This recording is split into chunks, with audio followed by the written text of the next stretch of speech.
నమస్తే, welcome to global roundup. అంతర్జాతీయ పరిణామాల్ని భారతీయ దృక్కోణంలో విశ్లేషించే చర్చా కార్యక్రమం గ్లోబల్ రౌండప్కి స్వాగతం. 156వ ఎపిసోడ్ ఇవాళ సిద్ధంగా ఉంది. ఇంతకు ముందు ఎపిసోడ్లో వచ్చినటువంటి కమెంట్స్ని ఇప్పుడు ఒకసారి మనం ర్యాండమ్గా పిక్ చేయడం జరిగింది. వాటిని చూద్దాం.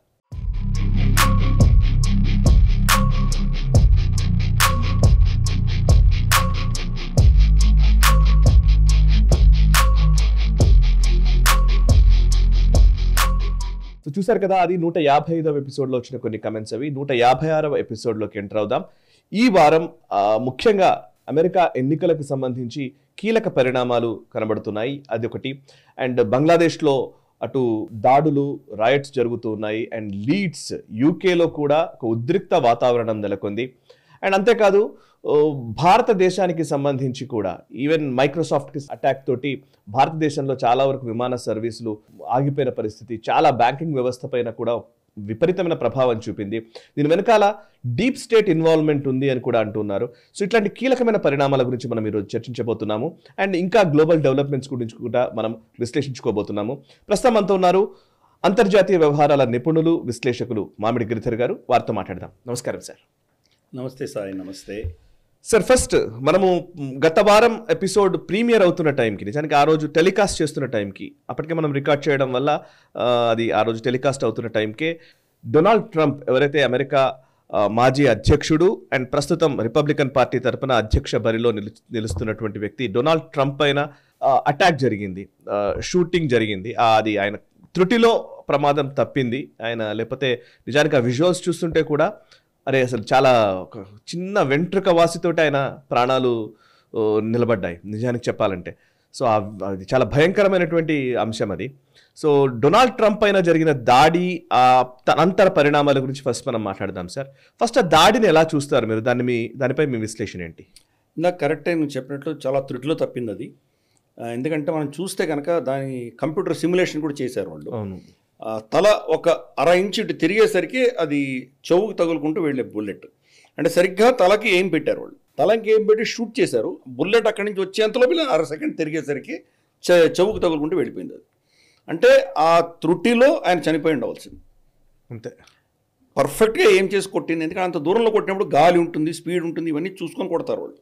కొడితే కనుక అది తప్పింది అంటే కనుక అది భగవంతుడి యొక్క దయ వల్లనే, ఆయనకు ఏదో ప్రారంభం ఆయనకి కర్మలో ఉంది కాబట్టి ఆయన బతికారు, లేకపోతే చనిపోయి ఉండవలసిన విషయమే. చాలా స్పష్టంగా అర్థమవుతుంది. ఎన్నో సెక్యూరిటీ ల్యాబ్స్లు కనిపిస్తున్నాయి దీంట్లో.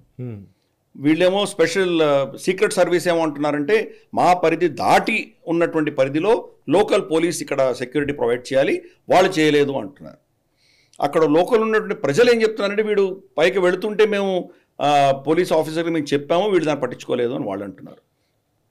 దాని మీద ఉన్నప్పుడు కూడా దాని మీద రూఫ్ మీద అతను పడుకొని గన్ను పట్టుకొని ఉంటే కూడా స్పెషల్ సర్వీసెస్ ఏజెంట్ వచ్చి అతను ఉన్నాడు, నేను షూట్ చేయనా అని అడిగితే పర్మిషన్ రావడానికి అతనికి 2-3 నిమిషాలు పట్టింది. ఆ పర్మిషన్ వచ్చేంత లోపల అతను ఫైర్ చేశాడు. ఫైర్ చేసిన తర్వాత కూడా 80 సెకండ్ల పైబడి సమయం తర్వాతనే వీళ్ళు షూట్ చేసి చంపగలిగారు. సో ఇవన్నీ కూడా పెద్ద ప్రశ్నలు. అప్పుడు కూడా అతన్ని మరి సరిగ్గా తల మీద షూట్ చేసి చంపాల్సిన అవసరం ఉందా, లేదా అతని చేతుల మీద ఎక్కడో, ఎందుకంటే స్నైపర్స్ వీళ్ళ దగ్గర చాలా షార్ప్ వెపన్స్ ఉంటాయి, పిన్ పాయింట్ ప్రెషన్తో కొట్టచ్చు. అతని చేతుల్ని సరిగ్గా షూట్ చేసి కొట్టేస్తే కనుక అతను మళ్ళీ ఫైర్ చేయలేడు కదా. అటువంటప్పుడు అతని గన్నుని అక్కడి నుంచి పని చేయకుండా చేసి, దాని గన్నుని షూట్ చేసి అతన్ని కస్టడీలో తీసుకొని ఇంటరాగేట్ చేసి ఉండొచ్చు కదా. ఇంటరాగేట్ చేయకుండా అతను చంపవలసిన ఆవశ్యకత ఉంది. ఇవన్నీ కూడా ప్రశ్నలు ఉన్నాయి, చాలా ప్రశ్నలు ఉన్నాయి. తర్వాత పైపెచ్చు డొనాల్డ్ ట్రంప్ని కవర్ చేస్తున్నటువంటి స్పెషల్ సెక్యూరిటీ అన్న సీక్రెట్ సెక్యూరిటీ ఎవరైతే ఉన్నారో దాంట్లో 2 స్త్రీలు ఉన్నారు. దాని ఇన్ఛార్జ్ ఆవిడ చాలా పొట్టి ఆవిడ డొనాల్డ్ ట్రంప్ని ఎలా కవర్ చేయగలదు? ఆయన హైట్కి ఆవిడ ఎలా కవర్ చేయగలదు? ఆవిడ అడ్డ నిలబడినా కానీ ఈజీగా షూట్ చేయొచ్చు కదా తల మీద. మరి అటువంటి వాళ్ళు ఎందుకు ఉన్నారు కవర్లో? ఆజానుబాహులు ఉండాలి, పెద్ద పెద్ద వాళ్ళు ఉండాలి. సో దట్ ఆవిడైతే అంత అయోమయంగా తిరుగుతున్న విజువల్ కూడా వచ్చింది. కరెక్ట్. గన్ను లోపల పెట్టుకోలేకపోతుంది. అంత ఆ లెవెల్లో ఉన్న వాళ్ళు దాని ఎంత పర్ఫెక్షన్ ఇది ఉంటుంది వాళ్ళకి. అటు ఇటు చూస్తుంది, ఏం జరుగుతుందో తెలియట్లేదు. ఆవిడ గన్ను కూడా పెట్టుకోలేకపోతుంది. ఆవిడ ఎలా కవర్ ఇస్తుంది? సో ఇప్పుడు ఏం తెలుస్తుందంటే, ఈ యొక్క సీక్రెట్ సర్వీస్ సంబంధించినటువంటి అధినేతలు ఎవరైతే ఉన్నారో ఆవిడతో ఒక చిప్ కంపెనీకి పనిచేసింది సెక్యూరిటీకి. ఎంత సెక్యూరిటీ, నేషనల్ ఎలక్షన్ సంబంధించి రాబోయే ప్రెసిడెంట్కి నువ్వు సెక్యూరిటీ కవర్ ఇవ్వడానికి అటువంటి వ్యక్తులా మనకు కావాలి. సో ఇవన్నీ కూడా చాలా ప్రశ్నలు ఉన్నాయి. దానికి ఇన్వెస్టిగేషన్ అది ఇది అంటూ జో బైడెన్ ఏదో కమిటీ దీన్ని ఇన్వెస్టిగేషన్ ఆర్డర్ ఇచ్చాడు ఆయన. కానీ మనకు తెలుసు అక్కడ అందరినీ కవరప్ చేసే దిశగానే వాళ్ళు ప్రయత్నాలు చేస్తారు. నిజంగా తప్పిదం ఎవరు, దీని బాధ్యులు ఎవరు అని చెప్పే దిశగా మరి రిపోర్ట్ వస్తుందో రాదో ఇవన్నీ కూడా పెద్ద ప్రశ్నలు. ఆయనని చంపేస్తే కనుక అప్పుడు మళ్ళీ రిపబ్లికన్ పార్టీలో ఎవరు వచ్చినా కానీ కూడా డెమోక్రాట్స్ని తట్టుకోలేనటువంటి పరిస్థితి. ఎందుకంటే డెమోక్రాట్స్కి ఆల్రెడీ విపరీతంగా వాళ్ళకు ఈ డెమోగ్రఫిక్ చేంజ్ అవ్వడంతో హిస్పానిక్స్ కావచ్చు లేదా ఇల్లీగల్ ఇమిగ్రెంట్స్ కావచ్చు వీళ్ళందరూ కూడా ఓటేస్తారు. కాబట్టి డెమోక్రాటిక్ పార్టీయే గెలిచేటువంటి అవకాశాలు ఎక్కువ ఉన్నాయి. దానికి నిజంగా ధీటుగా నిలబడగలిగినటువంటి శక్తి డొనాల్డ్ ట్రంప్. డొనాల్డ్ ట్రంప్ని తీసేస్తే కనుక ఇంకా వాళ్ళకు ఎవరు నిలబడినా వాళ్ళు గెలుస్తారు అన్నటువంటి ధీమాతోటి ఇది జరిగిందా? చంపడానికి ప్రయత్నం చేసినటువంటి వ్యక్తి రిపబ్లికన్ పార్టీకే చెందినవాడు అని చెప్పి మనకు తెలుస్తుంది. మరి రిపబ్లికన్ పార్టీకే చెందినవాడు తన పార్టీకి సంబంధించిన వ్యక్తిని ఎందుకు చంపే ప్రయత్నం చేశాడు? పెద్ద ప్రశ్న. అంటే మనకేం తెలుస్తోందంటే గతంలో అతను డెమోక్రాటిక్ పార్టీలో ఉండేవాడు, రిపబ్లికన్ పార్టీలో చేరాడు అని మనకు తెలుస్తోంది. ప్రైమరీస్ జరుగుతున్నప్పుడు డొనాల్డ్ ట్రంప్ని ఆపడానికి కోసం ఎట్టి పరిస్థితుల్లో డొనాల్డ్ ట్రంప్ నామినేట్ అవ్వకూడదు అన్నటువంటి ఆలోచన ఉన్న చాలామంది డెమోక్రాట్స్ ఏం చేశారంటే రిపబ్లికన్ పార్టీలో చేరారట. రిపబ్లికన్ పార్టీలో చేరి అవును మనకు నిక్కీ హేలీకి వాళ్ళు సపోర్ట్ చేయడం మొదలుపెట్టారు. వీళ్ళిద్దరి మధ్యలో కాంటెస్ట్ ఉండింది కదా, నిక్కీ హేలీ గెలిచేలాగా వాళ్ళు ఓట్లేయడం మొదలుపెట్టారు. కాబట్టి ఇతను రిపబ్లికన్ పార్టీ మెంబర్ అయినా కానీ కూడా డెమోక్రాటిక్ పార్టీ కోవర్ట్గా పనిచేసినటువంటి వ్యక్తి అని మనం రిపబ్లికన్ పార్టీ ఈరోజు చెప్తోంది మనకి. ఓకే. సో ఇటువంటి పరిణామాలు మనం చూస్తే కనుక నిజంగా ఆ డెమోక్రసీ ఎక్కడికి వెళ్తుంది? వాళ్ళ విన్నింగ్ క్యాండిడేట్ని మీరేమో ఫస్ట్ మీరు ఇంపీచ్ చేశారు, ఆల్రెడీ మీ కాంగ్రెస్లో ఇంపీచ్ చేశారు. రెండవది అతని మీద కేసులు పెట్టి ఎప్పుడో పాత కేసులు తొవ్వి బయటకు తీసుకొచ్చి జైల్లో పెట్టే ప్రయత్నం చేస్తున్నారు.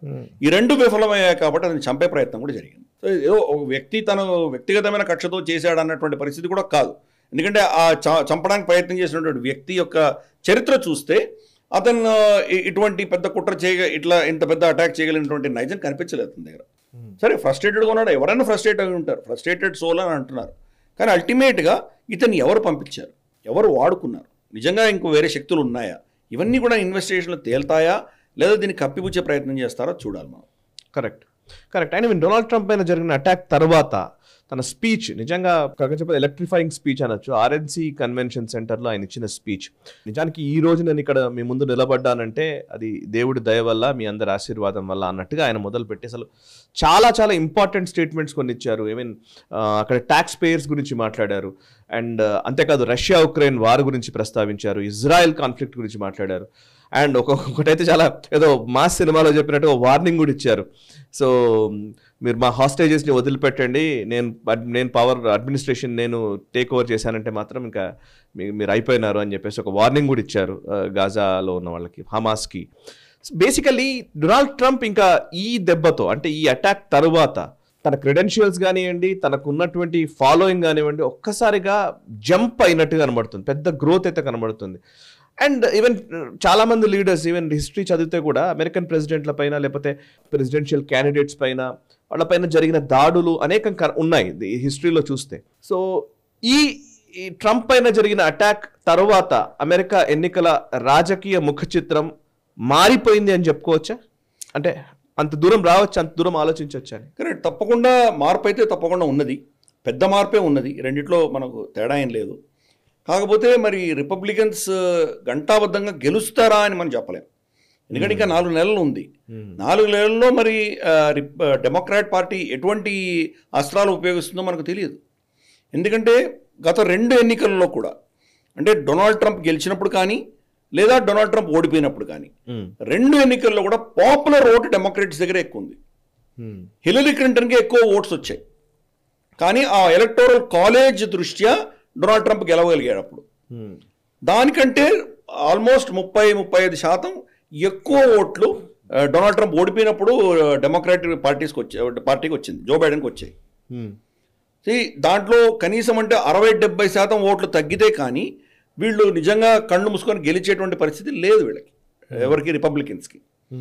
కాబట్టి రేపు వచ్చే ఎన్నికలలో జో బైడెన్ కాకుండా ఇంకెవరైనా అక్కడ నిలబడితే, బరిలో దిగితే డొనాల్డ్ ట్రంప్ గెలుస్తారని గ్యారంటీగా మనం చెప్పలేం. అండ్ ట్రంప్ ఒక స్టేట్మెంట్ కూడా ఇచ్చాడు సార్, నేను మీరు అన్న కాబట్టి నేను యాడ్ చేస్తున్నాను, ప్లీజ్ ఎక్స్ప్లెయిన్ చేయండి. I'm running to be president for all of America, not half of America, because there is no victory in winning for half of America అన్నారు. మీరు ఇందాక అంటే ఈక్వేషన్స్ లెక్క చూసినా కూడా ఈ రిపబ్లికన్ స్టేట్స్ లేకపోతే డెమోక్రట్ స్టేట్స్, స్వింగ్ స్టేట్స్ ఇట్లా మాట్లాడుతుంటారు కదా. సో ఆయన ఈ పిచ్, ఆయన ఒక అమెరికా మొత్తాన్ని యునైట్ చేసే ఒక పిచ్గా దీన్ని చూడాలా? నిజానికి సాధ్యపడుతుందా ఇట్లాంటి అంటే ఒక స్ట్రాటజిక్గానే కనబడుతోంది ఈ మాట? కరెక్ట్. అంటే మనం ఆయన స్పీచ్లో చాలా అంశాలు ఆయనకు అనుకూలంగా, పొలిటీషియన్ కాబట్టి దాని అనుకూలంగా ఉండే దిశగా ఆయన చాలా ప్రయత్నాలు చేశారు. అండ్ ఇదొక స్టేట్మెంటు.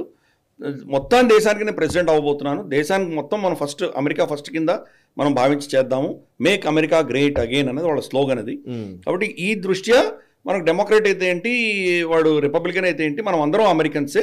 కాబట్టి మన ఇంట్రెస్ట్ మనం ఫస్ట్ కాపాడుకోవాలి, మనకు వ్యతిరేకంగా ఉన్న శక్తులను మనం ఫస్ట్ దూరం పెట్టాలి అన్న దిశగా, కలిపేటువంటి దిశగా ఆయన ప్రయత్నం చేశారు. సరే, డెమోక్రాట్స్, కోర్ డెమోక్రాట్స్ ఎవరున్నారో దాన్ని అయితే యాక్సెప్ట్ చేయరు వాళ్ళు ఎలాగును. ఇందాక అనుకున్నట్టు రెడ్ స్టేట్స్, బ్లూ స్టేట్స్ అని అంటారు. కంప్లీట్ రిపబ్లికన్సే గత 40 ఏళ్ళుగా గెలుస్తున్నటువంటి స్టేట్స్ కొన్ని ఉన్నాయి.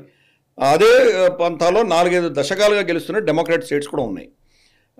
స్వింగ్ స్టేట్స్ అంటారు, ఒకసారి ఇటు ఉండొచ్చు, దాన్ని ఫ్లిప్ స్టేట్స్ అంటారు, స్వింగ్ స్టేట్స్ అంటారు. ఒకసారి డెమోక్రాట్స్కి వేయచ్చు, ఇంకోసారి రిపబ్లికన్స్ వేయచ్చు. వాళ్ళల్లో కొంత మార్పులు కనిపిస్తున్నాయి. ఈ అసాసినేషన్ అటెంప్ట్ తర్వాత చాలామంది రిపబ్లికన్ సైడ్ వాళ్ళు మొగ్గు చూపుతున్నట్టు మనకు తెలుస్తోంది.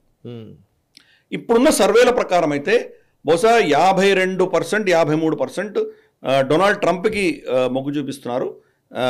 జో బైడెన్కి ఏమో 43-45% ఆ రేంజ్లో చూపిస్తున్నారు. సో ఒక గ్యాప్ అన్నది వాళ్ళిద్దరి మధ్యలో ఏర్పడింది తప్పకుండా. కానీ ఇప్పుడు ఏంటంటే అది సహజం కదా, ఏదైనా అసాసినేషన్ అటెంప్ట్ జరిగిందంటే అందరూ ఫస్ట్ ఎమోషనల్గా దాని గురించి స్పందించేటువంటి అవకాశాలు ఉన్నాయి. బహుశా నెల తర్వాత ఈ ఎమోషన్స్ ఉండకపోవచ్చు, 2 నెలల తర్వాత ఇంకా ఎమోషన్ తగ్గిపోవచ్చు. ఎలక్షన్ వస్తూ బహుశా కంప్లీట్గా వేరే అంశాలు ఏమైనా తెర ముందుకు రావచ్చు. కాబట్టి ఇప్పుడు యాజ్ ఆఫ్ టుడే డొనాల్డ్ ట్రంప్కి అడ్వాంటేజ్ ఉన్న దాంట్లో ఎటువంటి డౌటు లేదు. కానీ ఎలక్టోరల్గా అతనికి లాభపడుతుందా లేదన్నది పెద్ద ప్రశ్న. నువ్వు అన్నట్లు ఇక్కడ మనకు అమెరికన్ ప్రెసిడెంట్స్ కానీ ప్రెసిడెన్షియల్ క్యాండిడేట్స్ మీద కానీ దాడులు మనం చూసామంటే కనుక రమారమి 90% పైబడి అటాక్స్ రిపబ్లికన్స్ మీద జరిగాయి. జాన్ ఎఫ్ కెనడీ డెమోక్రాట్స్లో అందరికంటే ఫేమస్ డెమోక్రాట్, ఆయన మీద జరిగినటువంటి అసాసినేషన్ ఏదో జరిగిందో ఆయన చాలా ఫేమస్. అలా ఒకరో అడపా ఇంకా ఒకరిద్దరు ఉన్నారు, కానీ 90% ఆఫ్ ద అటాక్స్ రిపబ్లికన్స్ మీద జరిగాయి. అంటే ఇవన్నీ కూడా అల్ట్రా లెఫ్ట్ వింగ్ భావజాలం ఉన్నటువంటి ఉన్మాదులే ఎక్కువ ఉన్నారు అక్కడ. అంటే రైట్ వింగ్లో ఉన్మాదులు లేరని నేను అనట్లేదు, కానీ వీళ్ళలో ఈ పైశాచికత్వం ఇంకా ఎక్కువ లెఫ్టిస్ట్లో ఎక్కువ ఉన్నది అని మనం అర్థం చేసుకోవాలి. అంటే లెఫ్టిస్ట్ భావజాలం ఉన్నటువంటి వాళ్ళు ఏ దేశంలో ఉన్నా కానీ కూడా వాళ్ళు ఇటువంటి భావజాలమే ఉంటుంది వాళ్ళకి. వాళ్ళ ఆపోనెంట్స్ని వాళ్ళు సహించరు, వాళ్ళని ఎలిమినేట్ చేసే దిశగా వాళ్ళు ప్రయత్నాలు చేస్తారు. ఎందుకు మన కేరళ చీఫ్ మినిస్టర్ పిన్నారై విజయ్ పాత స్టేట్మెంట్ చాలా మనకు తెలుసు కదా, ఎవరన్నా వ్యక్తిని చంపితే అతని రక్త బొట్టు కూడా బయట తెలియకుండా 6 అడుగుల లోపల పాతేసి ఉప్పు వేసి పాతేయండి, రక్తం కూడా బయటికి రాదు అని చెప్పాడు అతను. సో ఇటువంటి భావజాలం ఉన్నది లెఫ్టిస్ట్లో ఎక్కువ ఉంటుంది. కాబట్టి అదే చూస్తున్నాం మనం, అక్కడ ట్రెండ్ కూడా అదే చూస్తున్నాము. కానీ ఈ యొక్క ఎలక్టోరల్ కాలేజెస్ అన్నవి ఎప్పుడో పాత పద్ధతి. బ్యాలెట్, దాంట్లో వెరిఫికేషన్ లేకుండా బ్యాలెట్లు వేస్తున్నారు. మనకు ఆధార్ కార్డు ఏదో చూపించాలి, ఓటర్ ఐడి ఉంటుంది మనకి, ఇవన్నీ ప్రూఫ్ చూపించకపోయినా ఓటు వేయలేం. అక్కడ ఏ ఆధారం చూపించకపోయినా ఓటు వేయచ్చు చాలా స్టేట్స్లో. ప్లస్ మెయిల్ ఇన్ బ్యాలెట్స్ అని చెప్పి ఎవడో వాడు మెయిల్ పంపించాడు అని చెప్పి దాని వెరిఫికేషన్ కూడా లేకుండా ద బ్యాలెట్ బాక్స్లో కుక్కేస్తున్నారు. ఈ పెద్ద ఎలక్టోరల్ ఫ్రాడ్ జరుగుతుంది. నిజంగా డెమోక్రసీ అమెరికాలో ఉందంటే లేదని చెప్పాలి. 200-300 సంవత్సరాల క్రితం వాళ్ళు ఏం చేసేవాళ్ళు అదే కంటిన్యూ అవుతున్నారు. ఎలక్టోరల్ రిఫార్మ్స్ ఏమీ తీసుకురాలేదు. కాబట్టి అటువంటి దేశం మనకందరికీ డెమోక్రసీ మీద లెక్చర్లు ఇస్తుంటే చాలా విడ్డూరంగా ఉంటుంది. ఈరోజు వాళ్ళ ప్రెసిడెన్షియల్ క్యాండిడేటే ప్రాణం కోల్పోతూ ఆయన బతికాడు. సరే, డొనాల్డ్ ట్రంప్ దాని పొలిటీషియన్ కాబట్టి దాన్ని వాడుకున్నాడు. ఆయన స్పీచ్లో చాలా పొలిటికల్గా మాట్లాడడం, బైడెన్ గురించి ఒక్కటేసారి మాట్లాడాడు. ఆయన బైడెన్ పక్కన పెట్టేసి సపరేట్గా మాట్లాడడం జరిగింది. దీంట్లో ఆయన జేడీ వెన్స్ అన్నటువంటి వ్యక్తిని, ఒహాయో సెనేటర్ని ఆయన రన్నింగ్ మేట్గా పెట్టుకున్నాడు. అంటే వైస్ ప్రెసిడెన్షియల్ క్యాండిడేట్ కింద పెట్టుకున్నాడు ఆయన. సరే, మనకు మీడియా అంతా కూడా ఆయన భార్య ఎవరైతే ఉషా చిలుకూరి, ఆవిడ గురించి ఎక్కువ మాట్లాడడం, తెలుగు ఆవిడని చెప్పేసి వాళ్ళ కుటుంబాన్ని ఇక్కడ కలిసి వాళ్ళతో ఇంటర్వ్యూలు ఇవన్నీ మనం ఎక్కువ చూస్తున్నాము. ఆవిడ అనుకుంటుందా? ఆవిడ పుట్టింది అమెరికాలో పుట్టింది, కమలా హ్యారిస్ అనుకుంటోందా నేను భారతీయురాలని? అనుకోలేదే. ఇన్ఫ్యాక్ట్ ఉషా కూడా మొదట్లో ఆవిడ డెమోక్రాటిక్ పార్టీకి పనిచేసింది.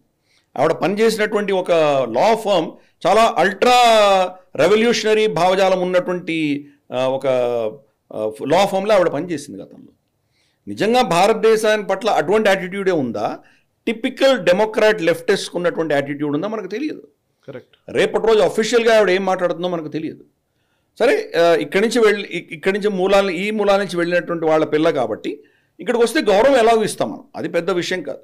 భారతదేశము మన మూలాల నుంచి ఇక్కడి నుంచి వెళ్ళిన వాళ్ళని ఏదో మనవాళ్ళు అని మనం అనుకుంటే సరిపోదు. మేము భారత మూలాల నుంచి వచ్చామని వాళ్ళు కూడా అనుకోవాలి. అంతవరకు మనం వాళ్ళని అమెరికన్స్ కిందే ట్రీట్ చేద్దాం. మనం వాళ్ళు ఏమైనా కానీ వాళ్ళు అమెరికన్స్ కిందే ట్రీట్ చేద్దాం. అది మనం చూడాలి. అక్కడ జేడి వెన్స్ అన్నటువంటి వ్యక్తి, ఆయన తోటి మీరు మరి డిబేట్ పెడతారా కమలా హ్యారిస్ తోటి అని చెప్పేసి చాలామంది అడగడం జరిగింది. దానికి రిపబ్లికన్ పార్టీ ఏం సమాధానం ఇచ్చారంటే, నెక్స్ట్ డిబేట్ ఎవరితో ఉంటుందో మనం చెప్పలేము, మీరు ఎవరిని నామినేట్ చేస్తారో వైస్ ప్రెసిడెన్షియల్ క్యాండిడేట్గా అప్పుడు చూద్దాము. ఇంతలోపల కమలా హ్యారిస్ డొనాల్డ్ ట్రంప్ తోటి డిబేట్ చేయడానికి సిద్ధపడమనండి అని చెప్పి ట్వీట్ చేశారు. అంటే అర్థం ఏంటి? జో బైడెన్ ఎలా వైదొలుగుతారు, కమలా హ్యారిస్ ప్రెసిడెన్షియల్ క్యాండిడేట్ అవుతుంది, అప్పుడు కమలా హ్యారిస్ డొనాల్డ్ ట్రంప్తోనే మాట్లాడాల్సి వస్తుంది. కాబట్టి మీ వైస్ ప్రెసిడెంట్ క్యాండిడేట్ ఎవరో మీరు నిర్ణయించండి, మేము అప్పుడు డిసైడ్ చేస్తాం మాట్లాడడానికి అని చెప్పారు వాళ్ళు. అంటే వాళ్ళ మీద ఒక విధమైనటువంటి సటార్ వేశారనమాట వాళ్ళ మీద. అన్నట్టుగానే ఈరోజు జో బైడెన్ పరిస్థితి చాలా విషమంగా ఉంది. ఆయన కోవిడ్ తోటి ఐసోలేట్ అయ్యాడు. ఆయన ఈ యొక్క అటాక్ జరిగిన తర్వాత చాలామంది విశ్లేషకులు ఇంకా జో బైడెన్ గెలిచేటువంటి అవకాశాలు లేవంటున్నారు. డెమోక్రాట్ పార్టీలోనే చాలా మొసలాలు పుట్టాయి, ఇంక్లూడింగ్ లేటెస్ట్గా ఒబామా కూడా వైదొలగమని చెప్తున్నాడు ఆయన. నాన్సీ పెలోసి కావచ్చు, ఇటువంటి వాళ్ళు చాలామంది ఆయన వైదొలిగితే వేరే ప్రత్యామ్నాయం చూసుకోవచ్చు అని వాళ్ళు ఆయన మీద ఒత్తిడి తీసుకొచ్చే ప్రయత్నం చేస్తున్నారు. ఎంతవరకు అయితే నేను కంటెస్ట్ చేస్తున్నాను అని చెప్పాడు ఆయన. కానీ 1-2 ఇంటర్వ్యూస్లో మెల్లిగా ఏం చెప్పాడంటే, నా ఆరోగ్యం కనుక బాగా క్షీణించి నేను ఇంకా దీన్ని ఏమి చేయలేను అన్నటువంటి పరిస్థితి వస్తే అప్పుడు నేను చూస్తాను, ఆలోచన చేస్తాను అన్నాడు ఆయన. సో కాబట్టి ఇవన్నీ కూడాను మనకు రాబోయే ఒక వారం 10 రోజుల్లో తెలిసిపోతాయి. ఇవి వాళ్ళకి ఆగస్ట్ ఫస్ట్ వీక్లో ఎప్పుడో వాళ్ళ కన్వెన్షన్ ఉండబోతోంది, డెమోక్రాట్ కన్వెన్షన్ ఉండబోతోంది. అంతలోపల వాళ్ళు నిర్ణయం ఏదో ఒకటి చేయాలి వాళ్ళు. మనకు వచ్చే సూచనల ప్రకారం బహుశా ఆయన వైదొలిగేటువంటి సూచనలు ఎక్కువగా కనిపిస్తున్నాయి మనకు. ఓకే, మరి క్యాండిడేట్ ఎవరు ఉంటారో మనకు తెలియదు. కమలా హ్యారిస్ నార్మల్గా అంటున్నారు, కానీ కమలా హ్యారిస్ని నామినేట్ చేస్తారా ఇంకెవరినైనా నామినేట్ చేస్తారా అది ఓపెన్ అయిపోతుంది అప్పుడు. ఓకే, కాబట్టి ఫైనల్గా అది ఏమవుతుందో చూద్దాం. అంటే వాళ్ళ పాలిటిక్స్ కూడాను ఆ దేశంలో అస్థిరత అన్నది మనం సూచిస్తున్నది. అక్కడ ఎవరు వచ్చినా సమాజంలో ఉన్నటువంటి ఫాల్ట్ లైన్సే డొనాల్డ్ ట్రంప్ దాన్ని ఎన్కాష్ చేసుకున్నాడు. ఆయన నేను 100% చూస్తాను, 50% కాదు అన్న దృష్ట్యా అదే. ఓకే, ఇప్పుడు జేడి వ్యాన్స్ తన ఆలోచనలు చాలా ఇప్పుడు సంచలనంగా కనబడుతున్నాయి. యాక్చువల్లీ యంగ్ ఏజ్లోనే ఆయన ఇప్పుడు వైస్ ప్రెసిడెన్షియల్ క్యాండిడేట్ అవుతున్నారు. అండ్ అంతేకాదు ఆయన ఇచ్చిన స్టేట్మెంట్స్ కానివ్వండి, ఆయన గతంలో మాట్లాడినవి కానివ్వండి, ఈ మధ్యకాలంలో చేసిన స్టేట్మెంట్స్ కానివ్వండి, చాలా ఒక రెవల్యూషనరీ మనిషిగా కనబడుతున్నాడు. రెవల్యూషనరీ అనొచ్చా లేదు, ఇంకా ఒక చాలా హార్ష్ స్టేట్మెంట్స్ ఇస్తున్న సందర్భాలను ఈవెన్ ఇప్పుడు జరిగిన లీడ్స్, దాని గురించి మనం మాట్లాడబోతున్నాం, లీడ్స్ అటాక్ రైట్స్ గురించి మనం మాట్లాడదాం, యూకేలో జరిగిన వాటి గురించి. బట్ ఆయన ఒక న్యూక్లియర్ బాంబ్ కలిగినటువంటి న్యూక్లియర్ కంట్రీ ఇస్లామిక్ స్టేట్గా మారుతోంది అన్నట్టుగా ఆయన ఒక స్టేట్మెంట్ ఇవ్వడం జరిగింది. అండ్ అంతే కదా, అనేక అంశాల్లో ఆయన ఆలోచనలు కూడా చాలా ఘాటుగానే ఉన్నాయి. అలాంటి వ్యక్తి వైస్ ప్రెసిడెన్షియల్ క్యాండిడేట్గా ఉండడం రిపబ్లికన్ పార్టీకి లాభిస్తుందా? అంటే ఒకటి, యువ నేతృత్వం ముందుకు తీసుకొస్తున్నారో అనడంలో వాళ్ళకి లాభం ఎలాగ ఉంటుంది తప్పకుండా. ఎందుకంటే వీళ్ళిద్దరూ కూడాను, జో బైడెన్ కావచ్చు లేదా డొనాల్డ్ ట్రంప్ కావచ్చు, వృద్ధులు ఇద్దరు కూడా. ఈయన 78 ఏళ్ళ దాటి పైబడి ఈయనకు వయసు ఉంది, ఎవరికి మన డొనాల్డ్ ట్రంప్కి, ఆయనకి 81 ఏళ్ళు ఉన్నాయి. కాబట్టి ఇటువంటి వాళ్లకు భిన్నంగా వైస్ ప్రెసిడెంషియల్ క్యాండిడేట్ 39 సంవత్సరాలు ఉన్నటువంటి ఒక యువకుడిని తీసుకురావడం అన్నది వాళ్ళకు తప్పకుండా అది ఒక స్ట్రాంగ్ మెసేజ్ వెళ్తుంది. మేము అందరినీ తీసుకువెళ్తున్నాము, యువకులను కూడా కలుపుకుంటున్నాము అన్నది ఒక మెసేజ్ వెళ్తుంది. రెండవది, ఈయన ఒహాయో నుంచి వచ్చాడు. ఆయన ఒహాయో ఒక స్వింగ్ స్టేట్. కాబట్టి స్వింగ్ స్టేట్స్, ఆ చుట్టుపక్కల పెన్సిల్వేనియా అక్కడ ఉన్నట్టు చుట్టుపక్కల ఏవైతే ఈ స్వింగ్ స్టేట్స్ ఉన్నాయో దాంట్లో ఈయన ప్రభావం ఎక్కువగా ఉండబోతోంది. అంటే మాలో వాడిని ఒకరిని తీసుకున్నారు, యువకుడిని తీసుకున్నారు అనేసరికి బహుశా అక్కడ స్వింగ్ ఓటర్స్ కొంత డొనాల్డ్ ట్రంప్కి మద్దతు పలికేటువంటి అవకాశాలు ఎక్కువ ఉన్నాయి. ఇటువంటివి కొన్ని 2-3 అంశాలు ఉన్నాయి. అన్నిటికంటే కీలకమైన అంశం ఏంటంటే, ట్రంప్ ఏ భావజాలంతో ఉంటాడో అదే భావజాలం విన్స్ కూడా అదే భావజాలాన్ని ఎండోర్స్ చేసేటువంటి వ్యక్తి. ఓకే. గత కొన్ని నెలలుగా ట్రంప్ కంప్లీట్గా మద్దతుగా నిలిచినటువంటి వ్యక్తి. అఫ్ కోర్స్ అంతకుముందు నెగిటివ్ ఇచ్చిన స్టేట్మెంట్స్ ఉన్నాయి, కానీ అట్లీస్ట్ లాస్ట్ ఫ్యూ మంత్స్ నుంచి కంప్లీట్గా ట్రంప్కి సమర్థనగా ఇస్తూనే నిలబడ్డారు ఆయన.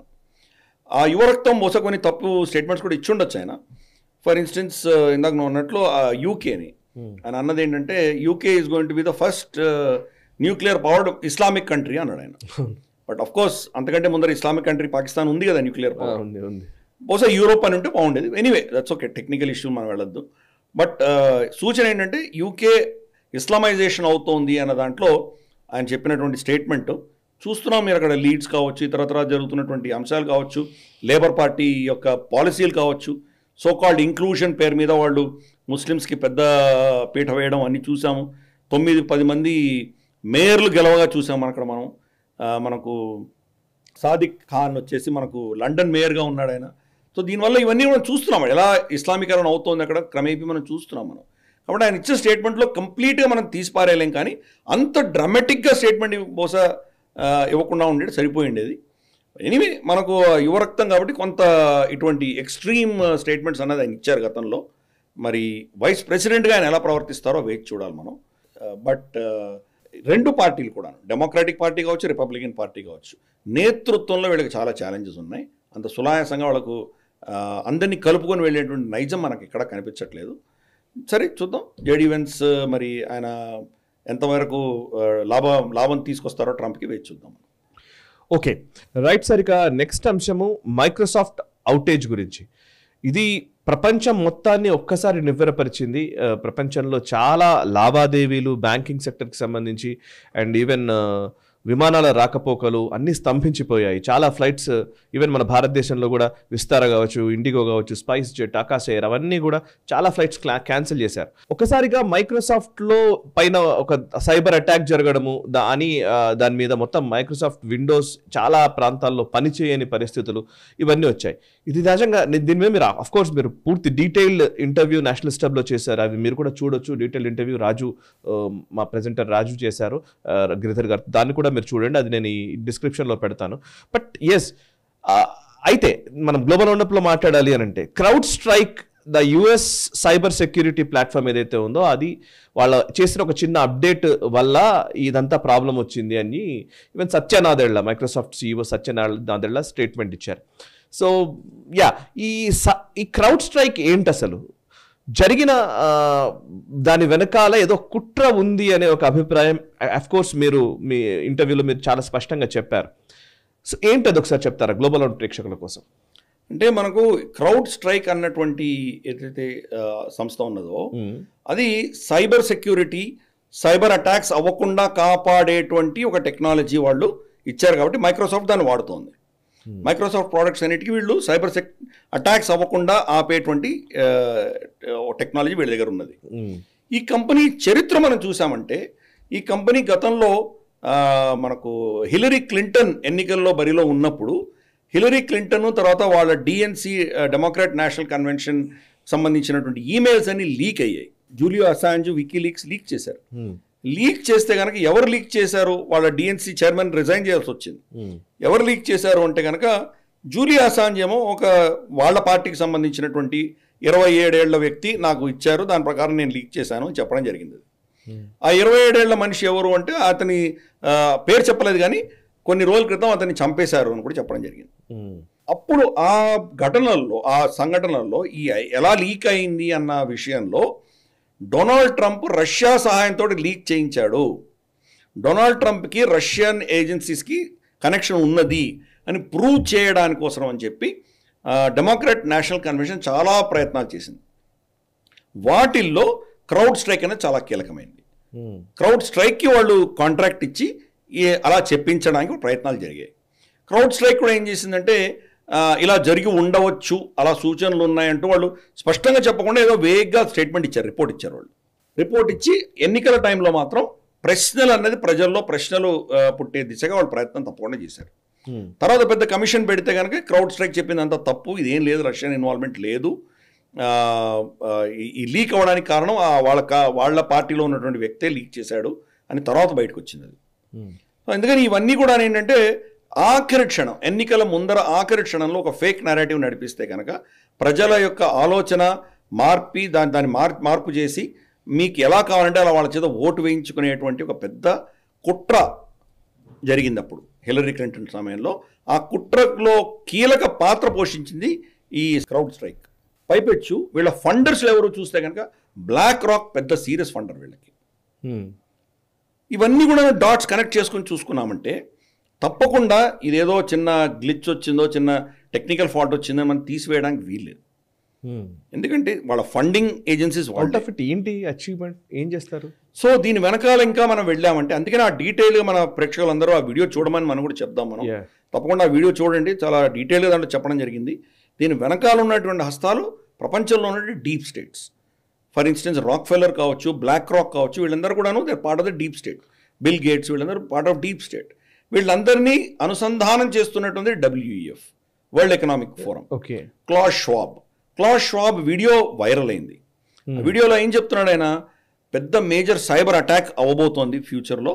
ఆ సైబర్ అటాక్ వల్ల మీ ట్రాన్స్పోర్టేషన్ కావచ్చు, అంటే మీకు విమానాలు, ఏరోప్లేన్లు, మీ ట్రైన్స్, షిప్పులు, కార్లు అన్నీ కూడాను నాశనం అయిపోతాయి. అవి ఎగరలేవు, క్రాష్ అయిపోతాయి. 2, మీ హాస్పిటల్స్ ఏమీ పనిచేయవు. హాస్పిటల్స్ అందరూ అలాగే చనిపోతారు. కరెంట్ పనిచేయదు, మీ ఎలక్ట్రిసిటీ గ్రిడ్ అంతా కొలాప్స్ అవుతుంది. ఇలా ఎన్నో అంశాలు కొలాప్స్ అయిపోతాయి. మన సమాజమే అతలాకుతలం అవుతుంది. ఇదేదో హాలీవుడ్ ఫిక్షన్ సినిమాలో చూసినట్టుగా ఉంది నిజంగా. కరెక్ట్, అది కూడా చెప్తాను నేను.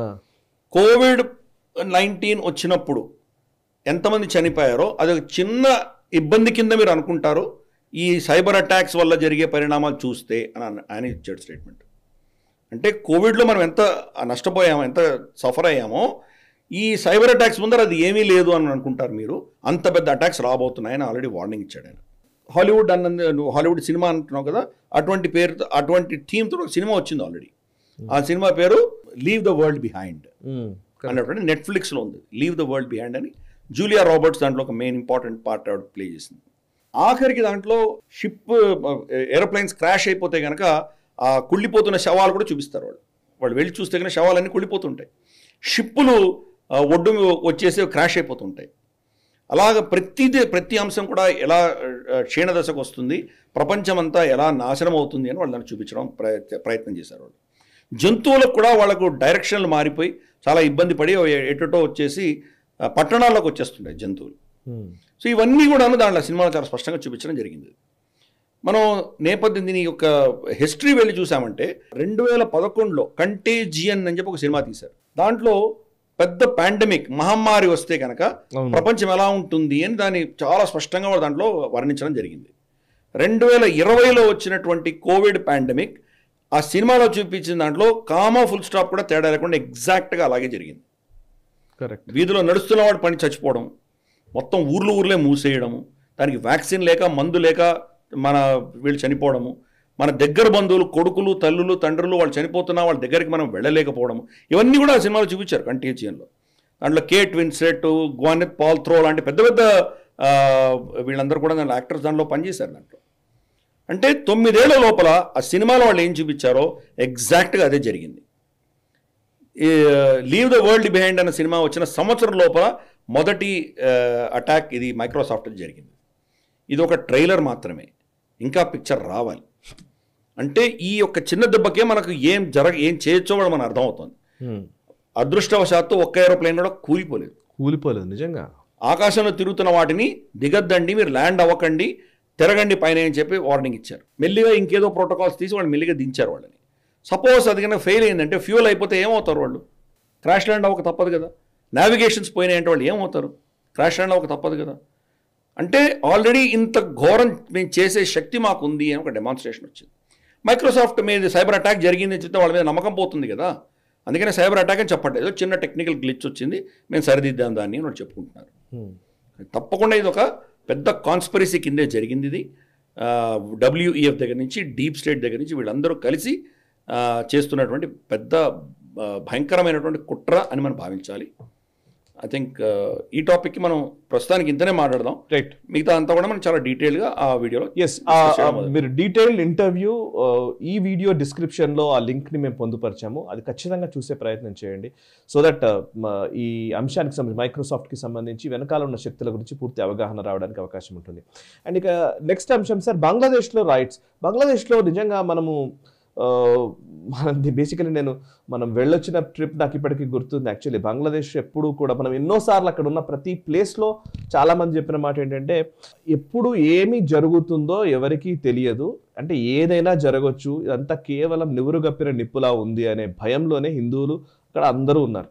సరే, ఇప్పుడు ఇది ఈ ఇష్యూ హిందువులకు సంబంధించింది కాకపోవచ్చు, బట్ దేశం అతలాకుతలం అవ్వడము, దేశం మొత్తం ఒక్కసారిగా భగ్గుమనడము అనేది బంగ్లాదేశ్లో చాలా స్పష్టంగా కనబడుతోంది.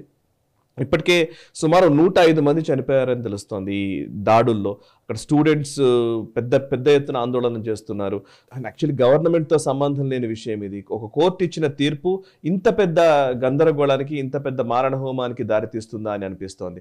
ఒకసారి దీని గురించి డీటెయిల్స్ చెప్తారా? బంగ్లాదేశ్లో జరుగుతున్నటువంటి నిరసనలు అండ్ షేక్ హసీనా ప్రభుత్వపు చర్యలు, లేకపోతే అక్కడున్న విదేశీ శక్తుల కుట్రలు, వాటి గురించి మనం డిస్కస్ చేద్దాం సార్.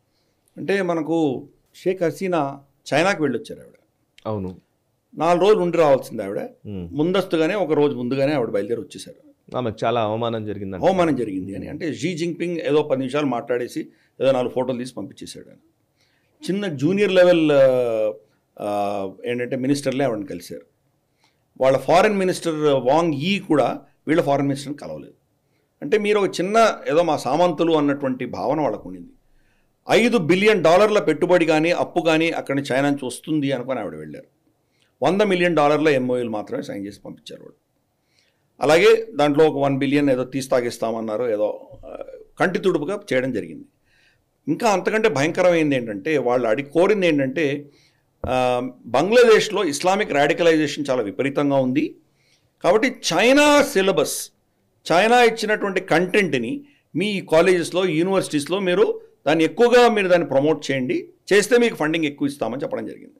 ఇదే ఫార్ములా వాళ్ళు పాకిస్తాన్లో చేశారు, ఇదే ఫార్ములా వాళ్ళు శ్రీలంకలో చేశారు, నేపాల్లో చేస్తున్నారు.